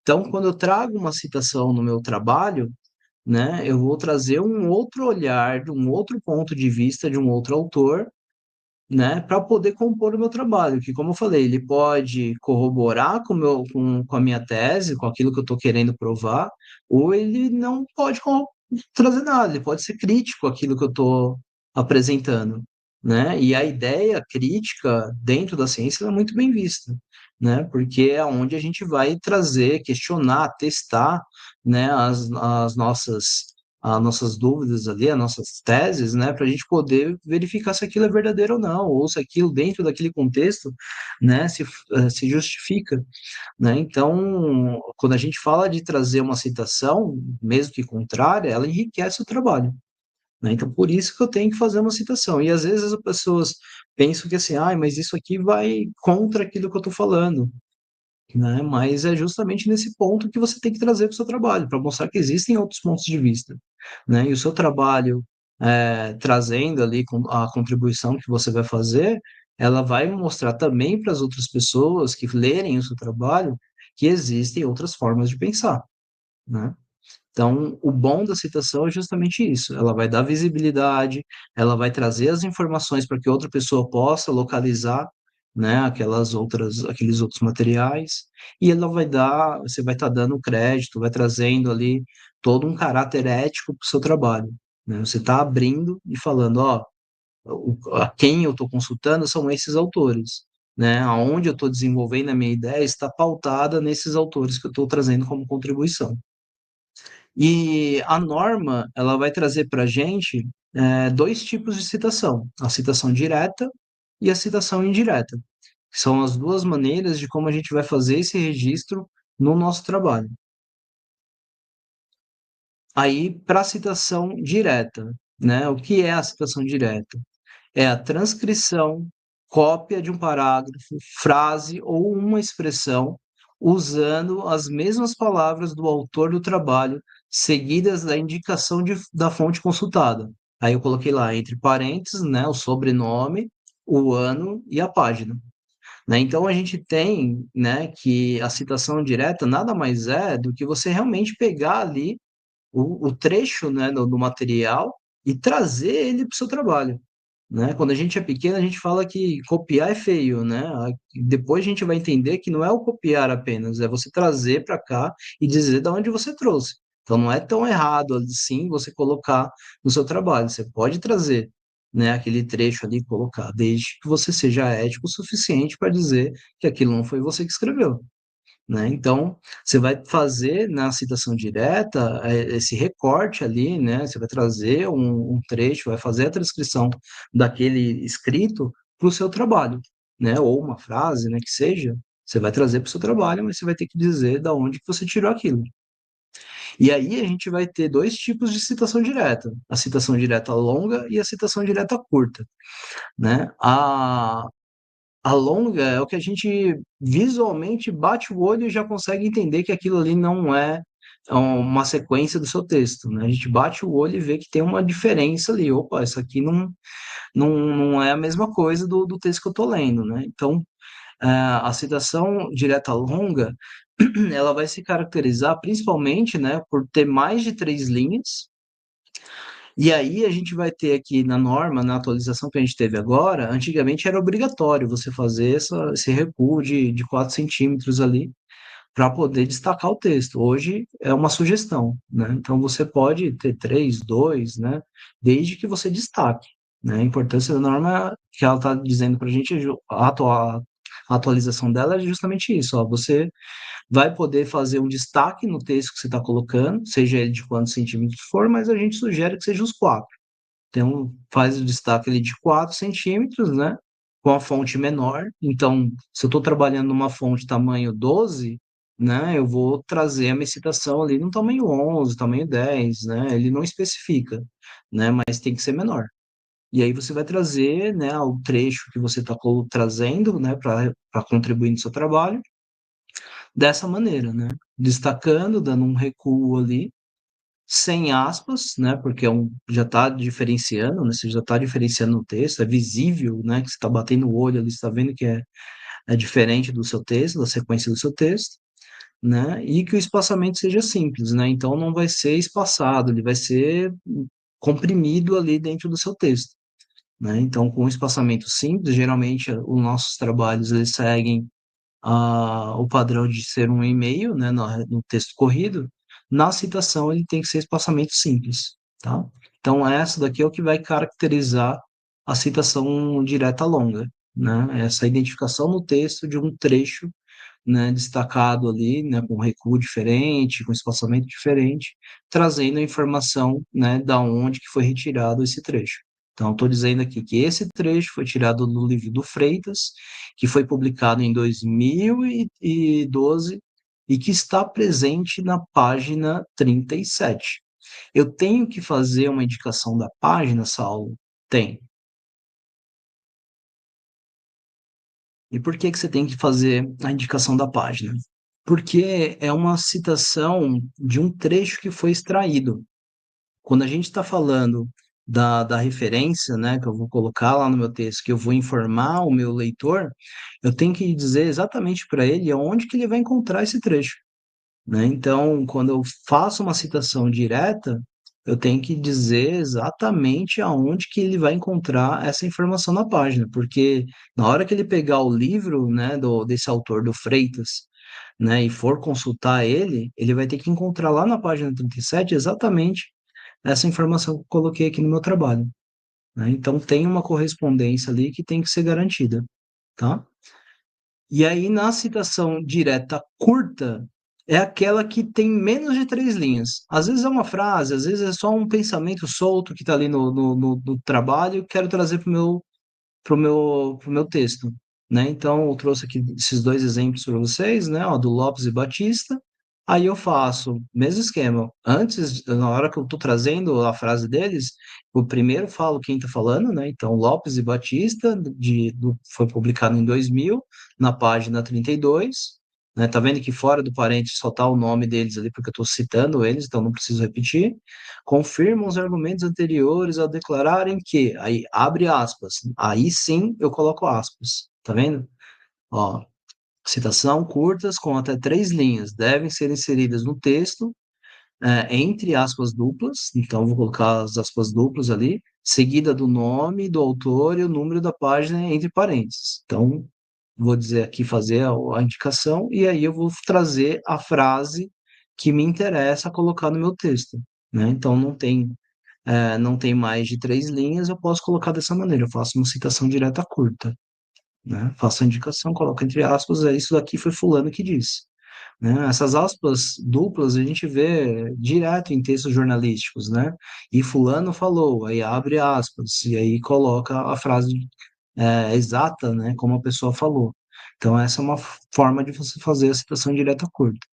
E aí você tem aqui também isso do texto corrido, né? E aqui eu trouxe um outro exemplo. Então, o autor está escrevendo, abre aspas, aí ele traz o trecho em que o MacGregor está colocando, ó, né? Então, a partir das aspas, e as reticências indicam que existe um texto que vem antes dessa frase, fazendo um relatório com algumas notas de rodapé. Fecha aspas. Quem foi que disse isso? MacGregor, 1999, página 1.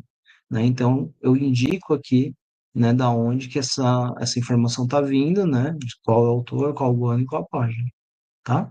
Então, essas são as duas formas de fazer a citação direta. E aí a gente tem a segunda forma de fazer a citação, que é a citação indireta. Então, na citação indireta, como que ela se caracteriza? É a transcrição das ideias de um autor usando as próprias palavras. Não se usa aspas nas citações indiretas, o número de página é opcional e deve-se fazer a referência no final do trabalho. Então, por que que eu coloquei dessa maneira aqui a citação indireta? Né? Então, eu tenho esse trecho inteiro dessa forma como foi escrita aqui no livro aqui do Marconi e Lakatos? Não, eu não vou conseguir encontrar descrito dessa maneira. Porém, ao fazer a leitura do trabalho deles, entender a ideia que está presente ali, né? Eu sou ético o suficiente para dizer, ó, a ideia de você trazer que a ciência utiliza inúmeras técnicas de obtenção não é minha. Tá num livro do Marconi Lakatos lá de 2007. Ah, Saulo, mas por que que não vai colocar a página aqui? Porque às vezes a ideia ela não está presente somente numa página. É uma ideia que está por todo um capítulo, né? Então, eu vou fazer a citação dizendo da onde que eu estou captando essa ideia. Eu não consigo apontar exatamente aonde que está, porque não é uma citação direta, é uma citação indireta, né? Então, eu consigo fazer esse exercício de mostrar para o meu leitor de que, olha, dentro desse livro, você vai conseguir captar essa ideia que eu estou colocando aqui para vocês. A ideia não é minha, a ideia são desses dois autores, tá? Mesma coisa aqui, ó, dava importe para o saque, destacam que um número de fatores de sucesso pode depender a saber da diferença entre dado, informação e conhecimento. Não sou eu que estou dizendo isso. Tenho dois autores que, né, no livro deles, publicado em 98, que já fala sobre isso. Então, eu faço a referência aos autores aqui antes de trazer a ideia, né? Digo de quem que é, quem está trabalhando essa ideia, e exponho ela aqui de maneira quase que meio que parafraseando, né, o autor, trazendo aqui a ideia que ele faz. E isso a gente percebe, por exemplo, assim, se eu pegar a teoria da relatividade do Einstein e explicar ela, ou demonstrar ela, reescrever ela de outra maneira, né? Não é uma ideia que o Saulo está tendo. O Saulo não teve o trabalho de entender a teoria da relatividade, né? E a maioria das pessoas hoje sabe que é o Einstein. Então, se eu descrever lá, né, a teoria da relatividade, que para mim vai ser muito difícil, né? As pessoas vão entender que aquela ideia foi copiada. Aquela ideia não é natural, não é originária do Saulo, não é nova do Saulo. Aquela ideia é do Einstein, né? Então, eu tenho que fazer a citação lá, né? Quando eu for descrever a teoria da relatividade, eu tenho que fazer a indicação, né, da produção do Einstein, ali, de qual livro o Einstein fez a publicação da teoria da relatividade, tá? Acho que fica muito mais fácil a gente entender dessa maneira. Às vezes, a citação indireta aqui no caso, ela vai ser uma das mais perigosas, né? Porque eu estou escrevendo, estou colocando ali, e eu tenho que ter essa noção de que o que eu vou colocar no meu texto não é uma ideia minha, que essa ideia que eu estou colocando aqui, ela foi tirada de um outro livro, de um outro autor, né? E eu vou colocar isso no meu trabalho, tá? Então, essa é a forma da gente fazer a citação, a forma da citação indireta e da citação direta, que tem as suas duas vertentes, a longa e a curta, tá? E aí, quando a gente fala de consequência, né, por não utilizar as citações, a gente vai ter algumas consequências que acabam virando notícia, né? Como eu montei a primeira vez para falar sobre essa questão do plágio, né, e do não uso de citações, a gente acabou tendo contato, né, com essas notícias aqui, né? Então, a primeira delas aqui de 2012, né, o presidente húngaro renuncia por escândalo de plágio. Depois eu tenho uma outra, que é o ministro acusado de plágio acadêmico renuncia na Alemanha. Uma de 2011 da USP, ó. USP demite professor por plágio em pesquisa. Mais recente na pandemia. Aqui, ó. Ministro da Educação é acusado de plágio em dissertação de mestrado. 5 ministros alemães já foram acusados de plágio, 2 perderam o cargo. Então a gente vê que assim a consequência de você não citar uma fonte ou não não trazer ali a ética para o seu trabalho, né? Num primeiro momento ela pode até passar despercebida, né? A gente usei lá, não citei, coloquei, apresentei, consegui o título, mas na hora que que é descoberto, aí as consequências são grandes, né? Principalmente se você ascendeu a cargos por conta daquela qualificação que você obteve, né? Então, por exemplo, professor da USP, o cara concursado perde o emprego por conta de não ter feito uma citação correta ou por ter utilizado de uma maneira não ética para poder colocar no seu trabalho, né? Ministros na Alemanha aqui, ou mesmo o presidente da Hungria, né, tendo que renunciar porque o escândalo é tamanho, né, a falta de ética é tanta que ele tem que renunciar, né, ao cargo de presidente, né, para poder atenuar as coisas ali. Isso que, assim, para cada um desses casos aqui, a gente tem essa consequência, como fala, mais da imagem, né, do prejuízo da imagem mesmo da pessoa, né, de ter que largar um cargo por conta de uma falcatrua ou de uma falta de ética ou um crime, né, se a gente pegar na régua da lei ali da direito autoral, né, a pessoa perder isso, suja a imagem dela, e aqui em- por trás de tudo isso daqui, você tem processos, né, de direito autoral correndo solto, né? Então, quando você é descoberto, as consequências são grandes, né? Então, desde perda de cargo, né, até o prestígio que você teria ali, né? O professor da USP, por exemplo, né, com mais de 15 anos de carreira, o cara perde o prestígio dele por conta da falta de uma citação, uma falta de transparência numa pesquisa. E aí eu trouxe aqui uma outra, né, ainda também da época da pandemia, né, falando sobre a aquisição de hospitais de campanha, né, todo mundo lembra o que aconteceu, né, aquela correria para poder construir novos hospitais nas cidades. Tem proposta plagiada e concorrente fantasma no Rio de Janeiro. Então, as consequências de uma falta de ética, aí nesse caso, mais encampando o ponto comercial, né, eu vou fazer uma proposta de execução de um trabalho, né, eu vou montar um hospital, né? Eu tenho um custo para poder montar esse hospital, eu tenho material que eu vou ter que colocar ali, eu tenho mão de obra, as pessoas que vão trabalhar para poder construir esse hospital. Num momento sensível, que é o da pandemia, e nesse ponto ali, simplesmente uma outra empresa, querendo ganhar muito dinheiro, vai lá, copia, né, uma proposta, diminui o valor e acaba sendo aceita para poder construir esse hospital. E aí você tem o que? O prejuízo social, né? Porque esse hospital demora mais para construir, os materiais não atendem o tamanho da obra, né? A gente tem uma série de consequências ali que não se justificam porque não foi planejado, simplesmente para tentar ganhar a concorrência ali, e acaba afetando a população, né? Então, a falta de transparência, a falta de ética, né? Tudo isso que decorre, né, do plágio afeta também a questão social, tá? E aí eu trago mais algumas notícias aqui, falando sobre um dado aqui da Unicamp, né, dizendo que a gente tem, isso foi em 2018, né, uma pesquisa que foi feita, né, que 87% dos alunos que chegam à universidade, eles não sabem o que é plágio, né? Então chegam ali sem ter um entendimento de que, olha, muitos dos trabalhos que vocês fazem pode estar sendo o acometimento de um crime aí por não citar, por não se adequar às normas, né? Então a maioria dos estudantes aqui não tem essa noção de que isso é algo ruim, né?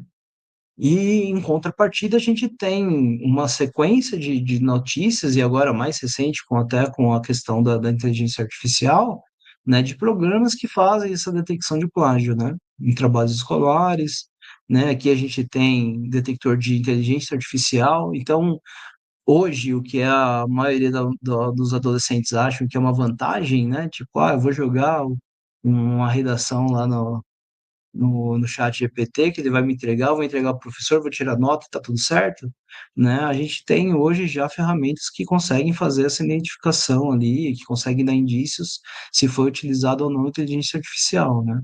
Que aí é um outro tipo de situação que vai além, né, sobre a questão da autoria que a inteligência artificial faz, mas tem também a questão do desenvolvimento do aluno, né? A questão ética do aluno que não tá sendo desenvolvida, né? E aí o próprio Word agora ele está com uma ferramenta de escrita, né, que faz a checagem de plágio durante a escrita, né? Então, se comecei a escrever algo ali, a ferramenta do Word vai apontar que já tem vamos falar, similaridade com outros textos, né? Então, a gente tem essas outras notícias aqui que também estão aí na esteira dessa questão da citação. Para ajudar a gente, né, falando mais diretamente para as pessoas que estão fazendo pesquisa, a gente tem alguns gerenciadores de referências, né? Então a gente tem o Mendeley, né, que é gratuito, o Zotero, que é gratuito, e aí a gente tem outros dois, né, o EndNote, que aí no caso ele tem um pagamento ali interno, e tem esse JabRef que eu coloquei justamente por conta, né, de algumas pessoas utilizarem o LaTeX para poder escrever, então o JabRef ele vai ajudar, né, na questão do LaTeX, ele está associado ao LaTeX, tá? Então são gerenciadores de referências, né, para ajudar a gente a fazer citação, e que, nossa, para quem trabalha com ciência, assim, fazendo, né, produção de artigo, tese, né, ajuda demais, porque a gente está, como eu falei, a gente está na caça de artigo, de referência, né, então ele ajuda porque na hora que você está fazendo a pesquisa, você consegue salvar, né, esse material para você fazer a leitura, na hora que você salva, você consegue fazer as anotações, as notas que você vai tendo, né, sobre a leitura daquele material. Você tem um controle do que já foi lido, do que já não foi lido. Você consegue, elas têm, né, principalmente o Mendeley e o Zotero, eles têm uma integração com o Word na hora que você vai estar escrevendo, que você vai poder citar e buscar já o artigo direto. Ele já faz a citação direta no formato da ABNT, né? Então tem uma série de vantagens para quem está trabalhando, né, na escrita, que vai ajudar a evitar qualquer tipo de problema aí de não ter uma referência ou de não fazer uma menção, tá? Então, fica a dica aqui para quem está pesquisando, né, de trabalhar. Eu trabalho muito com o Zotero, então se alguém tiver dúvidas depois e quiser conversar sobre isso, posso estar falando também sobre ele, posso dar alguma orientação, tá? E eu já tive contato com o EndNote, o JabRef eu não tenho tanto, mas eu trouxe mais para título de conhecimento. Às vezes a pessoa está trabalhando lá no Motex e não sabe que tem, né, um gerenciador de referências. E aí eu trago para vocês aqui, né, como que a gente utiliza imagens, tabelas e quadros em artigos, né? E aí a gente tem dois cenários, um com periódicos abertos e outro com periódicos com acesso restrito, né? A gente tem que solicitar autorização? Como que funciona, né? Então, eu trouxe esses dois exemplos aqui para a gente poder ver. Então, em acesso aberto, até peguei um periódico da área mesmo de educação especial, né? Então, a revista de educação especial. Peguei esse artigo aqui chamado Terminalidade Específica nos Institutos Federais, o que dizem os documentos institucionais desses autores, né? Lívia Maria Reis Pereira, né? A Tiziana, Daniele, Carla, a Maria Piedade, né? Então, como que eu faço para poder utilizar, por exemplo, esse gráfico no meu trabalho, né? Então, toda vez que a gente entrar num periódico, a gente vai procurar pela forma de permissão dele, né? Quais são as permissões de direitos de uso, né, desse material? Então, se a gente olhar aqui nessa revista, né, descendo aqui um pouco mais, ele vai trazer o tipo de licença. Como é um periódico que está de acesso aberto, ele vai me especificar qual é a licença que está atrelada a esse trabalho. Então, né, treinando aqui aquilo que a gente já viu lá na nossa apresentação, é uma licença que eu tenho que fazer a indicação dos autores e que eu não posso usar ela para fim comercial, tá? Então, toda vez que a gente for utilizar, eu posso até utilizar aqui, né? Posso utilizar esse gráfico, copiar, colocar ele lá, né? A licença já me permite que eu faça isso, né? Então, eu vou pegar, colocar ele lá, posso até fazer adaptações, né? Só que eu tenho que fazer a indicação de quem é o autor e não posso comercializar ele. Então, se eu for utilizar esse mesmo gráfico aqui num livro que vai ser comercializado, aí eu não posso. Eu não posso utilizar, eu tenho que entrar em contato com os autores para ver se eu consigo uma permissão ou ver quanto que vai me custar para poder utilizar isso, tá? Agora, para outros tipos de trabalho que não envolvam a parte comercial, eu consigo utilizar esse gráfico daqui ou outras imagens que tenho nele, tá? E no acesso restrito, eu também fiz uma outra seleção aqui, né, tá dentro do Sage Journals, né, esse portal, né, esse conglomerado de revistas, e eu peguei esse artigo, né, The Brit Is aqui, The Goals of Reduction Special Education, né, e aí aqui a gente já vai vendo que ele está restrito, né, então tem uma série de restrições, né, e a gente vai procurar pelas informações, direitos e permissões, né, então a gente clica aqui nessa página e vou trazer aqui, vou fazer um pedido de permissão para poder utilizar as imagens que estão ali.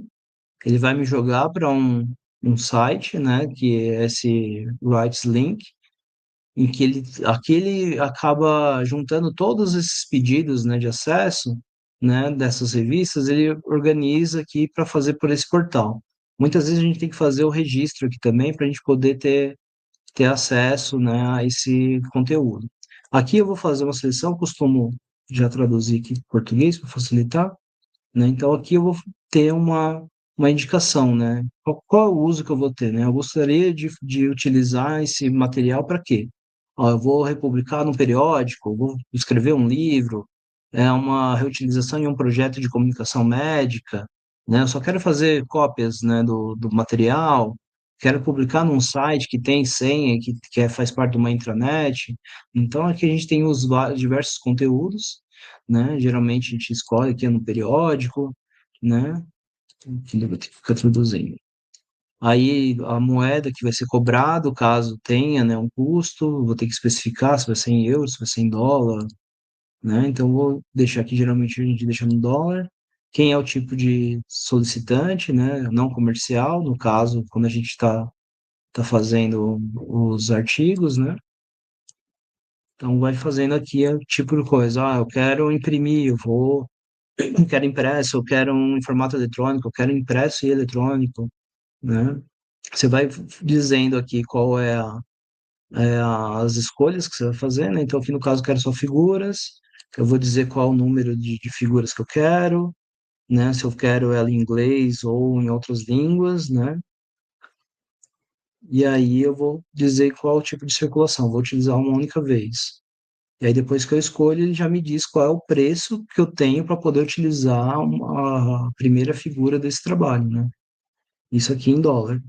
Então, quando a gente fala de produção de conhecimento, a gente tem que ter em mente também que quando a gente faz uma publicação no jornal, né, no periódico, e ele está público lá, né, a empresa que está colocando ele à disposição, o direito dele é fechado, né, um periódico fechado, né, vai ter um custo para a gente acessar, né? Então, aqui o custo, nesse caso, para essa ideia que eu estou fazendo de pegar uma figura, uma tabela desse trabalho, me custa US$ 42, tá? Então, é só para vocês terem uma ideia, né? Às vezes a gente vai colocar aqui e vai aparecer, ó, não tem custo nenhum, né? Aí você dá um continuar, ele vai te dar autorização, você consegue utilizar a imagem. né, mesmo ele sendo fechado, né, dependendo da valorização, né, que é dada para aquele material, né, você pode ter acesso a ele de graça também, só que você vai ter que fazer o pedido aqui por esse site, né? Então, lembrando que a gente tem que entrar no periódico, né, na revista, encontrar a parte de informação, aqui, direitos e permissões, e fazer o pedido por lá, certo? Bacana, Saulo. Acho que a gente já pode ir Tá encaminhando para o chegando? encerramento. Falta um pouquinho, tô terminando, Tá bom. tá? Ó, eu trago aqui para vocês agora como que a inteligência artificial pode ajudar a gente nisso, né? Então, como eu falei lá na outra parte, a gente tem algumas ferramentas que ajudam a gente.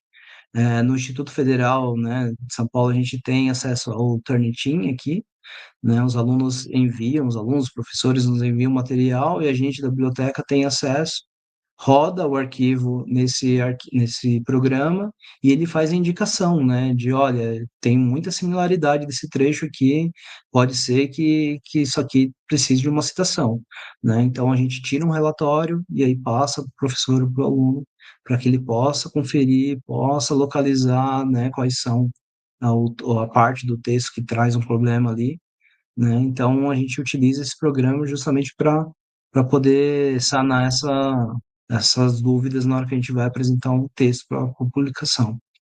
E aqui eu coloquei que está em breve, porque o nosso site do Instituto Federal aqui de Hortolândia, ele está com um probleminha, a gente não está conseguindo acessar hoje.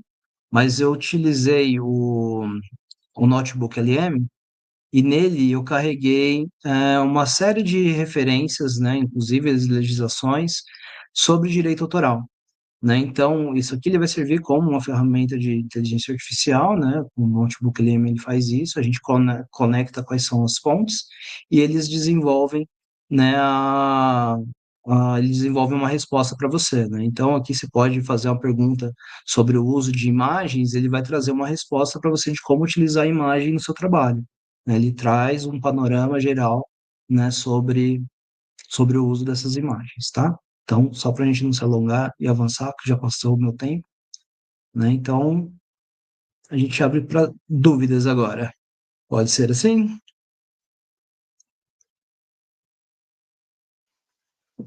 Saulo, não sei se a Cláudia quer iniciar alguma questão, mas eu gostaria de te fazer uma pergunta, de repente, para instigar aí os nossos Só para. comentários no YouTube. Você Ó, vamos lá. falou, na verdade, você foi me respondendo, né? Então, minha pergunta talvez fique um pouco redundante.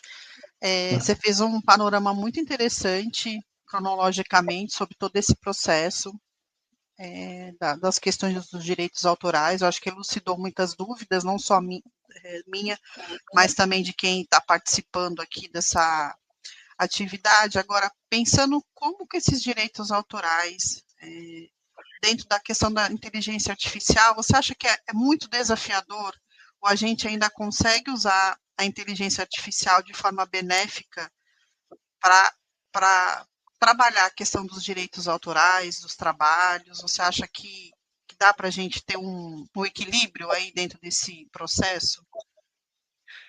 Michele, tem algumas instituições, né? O Instituto Federal está nesse caminho agora, né? Acabou de aprovar uma regulamentação, né, do uso da inteligência artificial.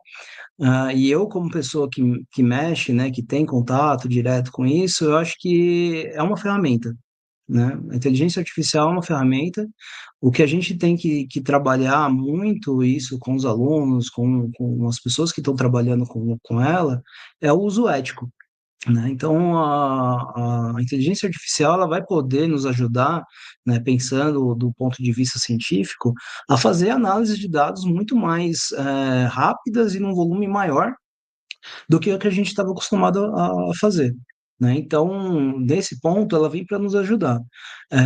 Só que aí entra também a questão de como que a gente vai utilizar essa ferramenta, né? Então, a gente vai trabalhar esses dados, mas com qual viés a gente vai trabalhar? A gente vai ter que declarar isso. Então, acho que é muito importante, se eu estou utilizando inteligência artificial no meu trabalho, eu fazer a indicação. Ó, eu estou utilizando inteligência artificial nessa parte da metodologia, nesse enxerto que eu estou colocando aqui, né? Então dá para você trabalhar, né? Desde que de maneira ética, né? Como eu falei, desde que respeitando. Algumas revistas, se eu não me engano, elas já fazem essa pergunta para o autor antes de submeter o trabalho. Foi feito o uso de inteligência artificial? Porque a revista também tem uma preocupação, né? De estar colocando agora o material com conteúdo gerado por inteligência artificial, e isso dá problema para eles futuramente, né? Então, teve uma série de trabalhos, acompanhando recentemente algumas discussões, né? Algumas desses conglomerados de revistas eles tiveram que tirar uma série de revistas porque eles começaram a ver que tinha muito uso de inteligência artificial, e isso veio depois. E aí eles começam a checar e falam assim, olha, eu não tenho nada que me crive que a pessoa validou que não utilizou ou que utilizou, né? Então, eu acho que está tendo uma mudança por conta dos editores, né? E eu acho que falta, né, uma intensificação maior das instituições de ensino para justamente validar isso com os alunos, né? O uso ético dessas ferramentas. E como é uma ferramenta que está em constante construção, né? Se a gente fizer um uso errado dessa ferramenta, pode ser que a gente invalide ela futuramente, né? Por conta de vícios, por conta de validações erradas, né? Por conta eh, de, de manipulações nela que vão modificar a forma dela entregar os resultados para a gente, né? Então, acho que tudo isso é passível de discussão ainda. Perfeito. Só para finalizar minha última pergunta, Saulo, pensando Uhum. você como um bibliotecário do Instituto Federal, você percebeu uma mudança nos alunos em relação à questão da escrita, do encaminhamento dos materiais como TCC, artigos? Você achou que o uso dessas ferramentas dentro dos direitos autorais, você consegue trazer um pouco dessa tua experiência e falar um pouco para a gente dessa transformação ao longo dessa tua carreira dentro do Instituto? O que eu tenho percebido, Michele, é uma preocupação maior, né? Então, como a gente tem as ferramentas agora, né?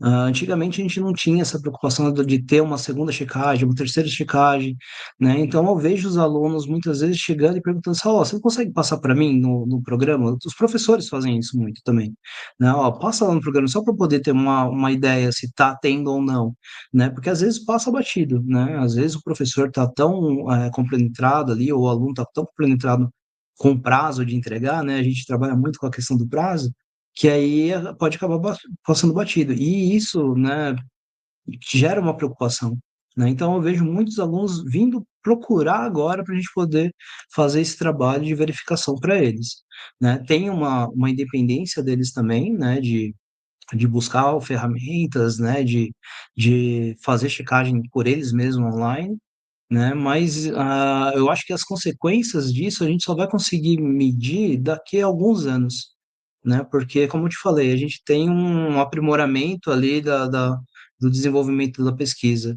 né? Essa tendência, ela vai se realizar ou não, né? Se a gente tiver um aprimoramento, se a gente tiver realmente um bom entendimento, a gente vai conseguir enxergar esse futuro mais promissor. Senão, a gente vai estar formando, a gente vai estar colocando pessoas no mercado ou na academia que não tem essa vivência ou essa ética para poder trabalhar nesses lugares. Perfeito, obrigada, Saulo. Nada. Sal, primeiro quero agradecer sua expertise e fazer algumas reflexões do seu trabalho relacionado ao laboratório, né? A Uhum. relação entre políticas públicas e direitos autorais é estratégica para equilibrar três frontes fundamentais que você citou: proteção jurídica, autores, criadores e produtores culturais, isso é importantíssimo; a regulação do acesso ao conhecimento, à educação e à cultura; e a promoção do desenvolvimento social, tecnológico, científico e educacional. A sua expertise nos permite relacionar que a novidade do seu trabalho destaca as condições para que a educação cumpra sua função social, de democratização, acesso ao conhecimento, à cultura e à informação. Então, destaco isso na sua fala. E com isso eu trago uma pergunta. A morosidade da atualização da Lei 9.610 de 98 traz quais tensões na produção da liberdade acadêmica?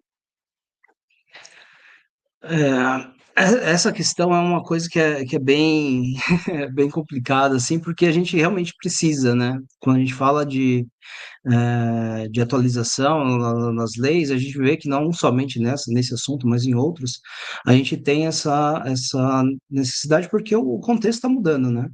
O contexto está mudando, as pessoas estão mudando, estão se criando mecanismos para poder burlar, né? Esses mecanismos de checagem que a gente tem. E eu tenho acompanhado, Cláudia, uma série de modificações que foram acontecendo, né, como eu te falei, né, em defesa alguns setores, né. Então, essa questão mesmo da educação especial, então, eles estão fazendo algumas modificações. Porém, não tem nada ainda no tocante à inteligência artificial, por exemplo, né? Então a gente precisa, né, e aí entra todo um caráter, né, de levar a sério o assunto, de discussão, isso na Câmara, né, dos deputados, né, para poder formalizar como que a gente vai fazer essas modificações, incluir essas alterações na lei, né, atualizar ela, para justamente a gente conseguir ainda garantir, né, essa preservação dos autores, dos direitos dos autores, e enfrentar essa questão de autores que estão utilizando a inteligência artificial para gerar conteúdo, né? Então, a quem que a gente garante os direitos, né? Como que a gente faz isso, né? Então, é preciso ter um entendimento, né? Na Câmara, geralmente, a gente tem uma discussão, tem os grupos, né, que vão fazer essas discussões, né, nas consultas públicas, só que a gente precisa de todo um envolvimento, né, um entendimento dessa urgência, né, como algo para a sociedade mesmo, né? E eu acho que no contexto que a gente está hoje é um pouco difícil disso acontecer, né? Olhando os próximos anos aí de ter uma discussão mais séria nesse sentido, né? Para finalizar, uma última pergunta. Uhum. Como, então, você visualiza os paradigmas de autoria considerando a dinâmica da inteligência artificial? Já que Desculpa. Vou voltar, então, à pergunta.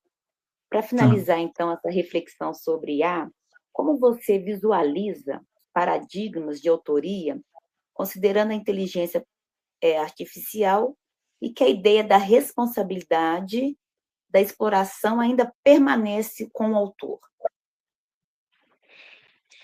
Hum, Pergunta complicada. Olha, eu estou tentando compreender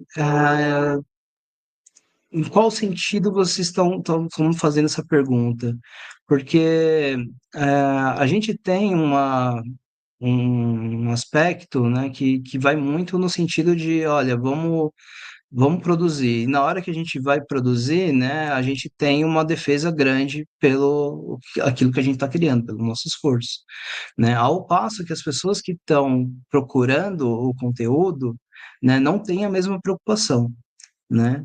Então, a pessoa que está procurando conteúdo, ela tenta por diversas formas, né, ter acesso àquele conteúdo e sem ter que arcar com os custos da produção ou os direitos que estão associados.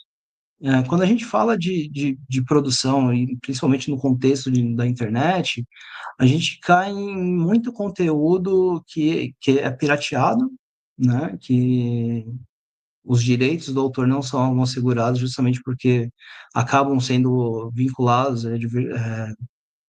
como fala, colocados para público, né? Por outras formas, né? Então, isso você tem um dano ali sensível, né? A gente vê muito isso em filmes, né? Alguns livros que estão sendo pirateados, né? Então a gente acaba sentindo isso. Para quem é autor, acaba sendo lesado nesse sentido.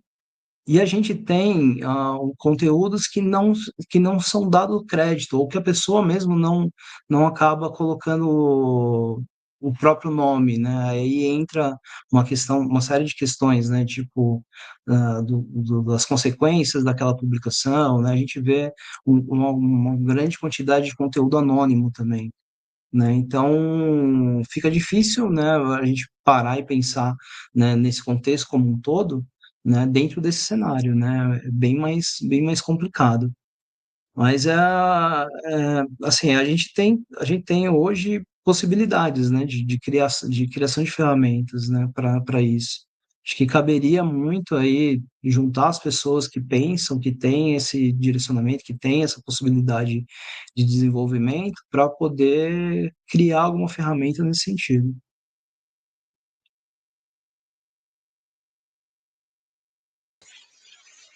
Perfeito, Saulo. Acredito que a gente não tenha mais considerações, né, Cláudia? Podemos encerrar esse evento. Sim.